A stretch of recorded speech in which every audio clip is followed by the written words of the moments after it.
চাঁদপুরের খোর্দখাল পুনর্খনন করতে গিয়ে বাঁধ দেয়া হচ্ছে কালভার্টের দুপাশে, ভরাটও করা হচ্ছে খালের একাংশ। তবে এর সমালোচনা করে বিশিষ্টজনেরা বলছেন, খাল খনন করতে গিয়ে ডোবা, নালা বা পুকুর ভরাট করা হলে পরিবেশ বিপর্যয় ঘটবে। তবে দ্রুতই খালের এই বাঁধ অপসারণ হবে বলছেন ত্রাণ ও পুনর্বাসন কর্মকর্তা।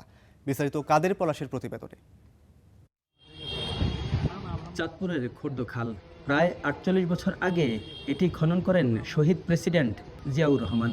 শনিবার শুরু হলো এর পুনঃখনন। তবে এই খনন করতে গিয়ে ভরাট করা হয়েছে পাশের ডোবা।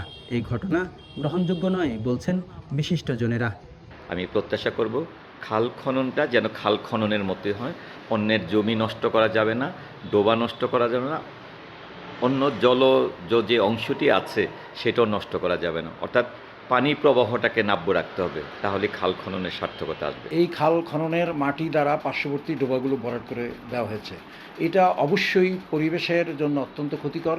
আমরা চাই টেকসই উন্নয়নের স্বার্থে খাল খনন হোক, কিন্তু পার্শ্ববর্তী ডোবা, পুকুর, দিঘি বা অন্য কোনো জলাশয় ভরাট করে যাতে মারাত্মক ক্ষতি করা না হয়।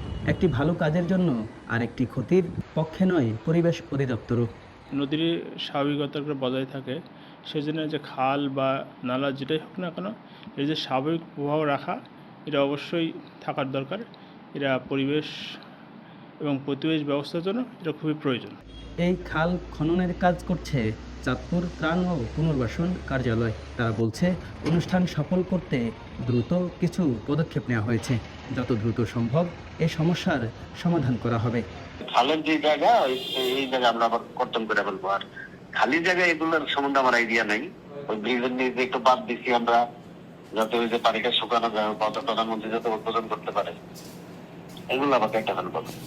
সরকারের নির্বাচনী প্রতিশ্রুতি অনুযায়ী সারা দেশে চলছে খাল খনন কর্মসূচি।